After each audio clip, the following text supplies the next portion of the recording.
Hello and welcome back to Let's Play Warhammer 40k Inquisitor Martyr in another round.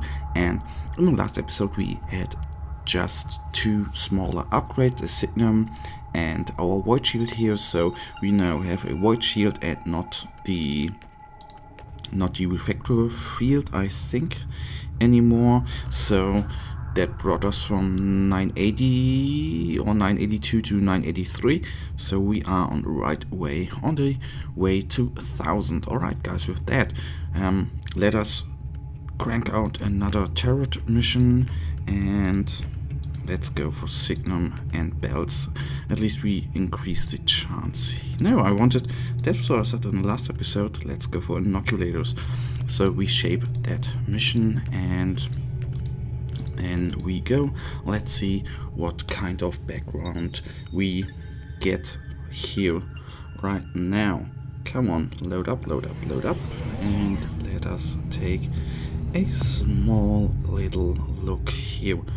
Alright, it's a Purge, a small Purge. That's good, thank you. We didn't have a Purge in a while, and the background armed heretics and their war-born masters have taken a last stand on the sky platforms of a hive city after all their orgy pits and black shrines were burned. Your honorable task is to drive the culling blade into the heart of the enemy orders. Deal death unsparingly to the unclean, clear the entire area of hostiles to complete the mission. It's a small Purge, honestly. There are no large missions in there yet, as of yet, and I'm actually glad because, you know, Purges are the... Maim the heretic, slay the treacherous Xenos, banish the fork-tongued demon spawn. Yes, that shall do. As you may know and guess, the Purges are always the most time-consuming missions because, you know, you have to get through every corner of the map. For example, like in the Stolen Relics mission, you don't have to go through all the maps, so of course that is not as time consuming, but I'm glad that we now have a different kind of missions. So on the one hand, I think the game already has some diversity, you know, with the different kind of enemies, whether it's going to be rebels here, Rebel Imperial Guard, I mean, or Astra Militarium with their own kind of enemies, and some, you know, World Bearers or Nurgle with the rebels here as well, or not rebels but cultists, and that is pretty cool. Although I think they should work a little bit on. As this is only my opinion, and this is no criticism, that is only one thing I would personally think would be better if they would. There's so much diversity now with the Black Legion, with the rebels, and I still have the feeling that in the turret missions you are mostly facing the combination of cultists and world bearers or Nurgle, and I would actually hope for some.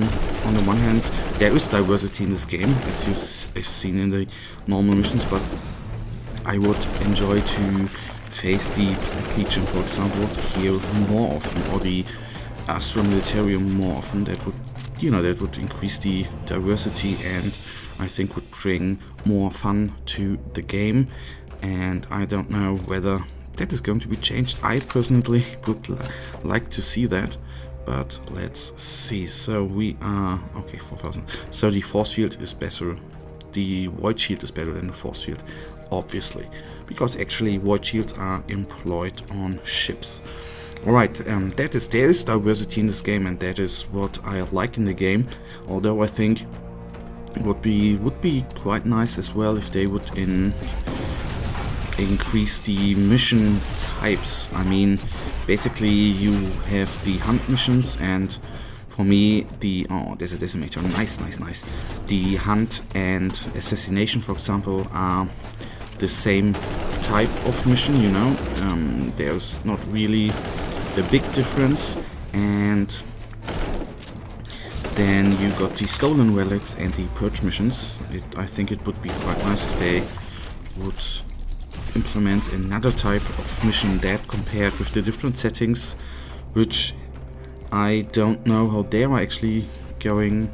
There are different settings like darker, Nurgly, all that good jazz, but they are not often. I don't see them too often, so I think it would be good for the game if they would increase the chances of that being in your mission. So it's all not the same. But it's equals. No, that's not the right English. That's not what I wanted to say. But it's all, it's not all the same, but it's all very same-ish. So that the thing is, there is the diversity in the game, and they should increase the chances of different missions. I think they would increase the gameplay. Not extremely, but bring that down at first. That would increase the gameplay and the quality of the game. At least I feel that way. So, with that out of the way, we have purged half of the enemies. So let's go on. And now that I spoke about diversity, there will be even more diversity with once they include the Dark Elder as at least according to the roadmap, there are Dark Elder or Dark Eldari or however they're now called planned. So that would be another increasement in diversity, which would be pretty damn nice. And shall I go in there or not? I will not go in there now. I hope they are not being beamed in now. No, okay. So, let's see. I guess they are going to be tweaking around with certain aspects of the game until it gets out in the end. That, I guess, is clear. So then, these guys fall quickly. Let's reload, switch to the pistols to clear out the trap bolter, and it just needs a while to turn to you, so that's good, and we can use that for our advantage. They fell quickly, so there's a Havoc and a Sorcerer, which I will try to kill at first. That is the Sorcerer, of course, does tremendous amounts of damage, not only in close combat, but his, I don't know how the psychic ability there is called, but the lightning there does do some damage, I think around 500, 600 or even more. And if you take a look with 4,780 hit points, it is quite a large amount of your HP which you lose then suddenly and instantly. So they are quite powerful.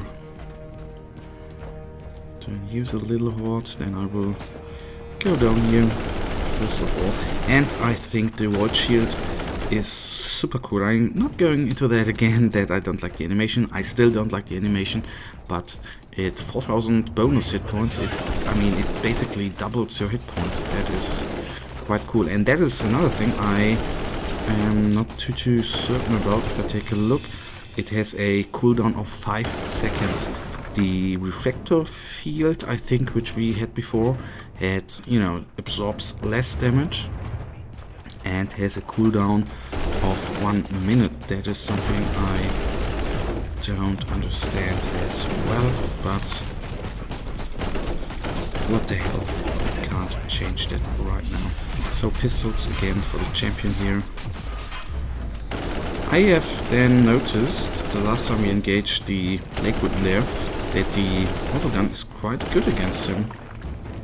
Wouldn't have imagined that, but just quite cool. Alright, so Not too many enemies now remain. Although, yes, we still have a decimator. I already forgot the decimator. We still have a nice little decimator in front of us. As I said in many episodes before, I think that the decimator actually is the one piece in the game which is the closest to a boss fight. So that is the reason why I enjoy fighting decimators so much. Alright. I will bring those guys down at first. There you see how often you can crank out the void shield. That is, I think, not what they intended to do with it, but I'll just use it now. Still, I've spoken about 900 damage. Man. I've spoken about that before. I'm still wondering how the boss fights are going to look like. I hope that is still on Neocore Games' agenda, but that is the one thing I think which really misses the game. Really hardcore enemies. If they think about that, you know, if they meant that with boss fights, that is a thing missing for me in the game. I'm still wondering how the, come to think about boss fights, still wondering how the storyline there is actually going to be. A fine sacrifice for the Emperor. I mean, what the... You are no Astartes, but you can certainly fight. How the story is actually going to be, and what we have to do, and what the plot of the game in the end is going to be, because there are story missions available, so I am looking forward to see what we have to do there. Alright. No. You serve the Emperor well, Inquisitor. Cheerio, mate. Then let's see what for equipment we've acquired right now. Grenade launcher, nice. A shotgun, which, oh, a legendary purity seal, that of course is nice. Okay, heavy water I'm not going to use, shotgun I'm not going to use as well, because what I don't like about the shotgun is that it is too close combat-ish for me. So that is something I don't want to use. That would be a upgrade, yes, take it.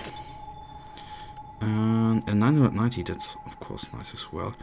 And that one is a upgrade as well. Digging it, no, don't want that. So we had a 992 already, that is amazing. And that one is a huge buff as well, although we lose health regeneration, but taking it anyhow. So 997, just 3 more power rating points we need, and we blast through the 1000 with that, guys. I really thank you for watching. If you enjoyed this episode, please give me a thumbs up and subscribe, and I will see you in the next episode. Until then, have a nice day, stay frosty, bye.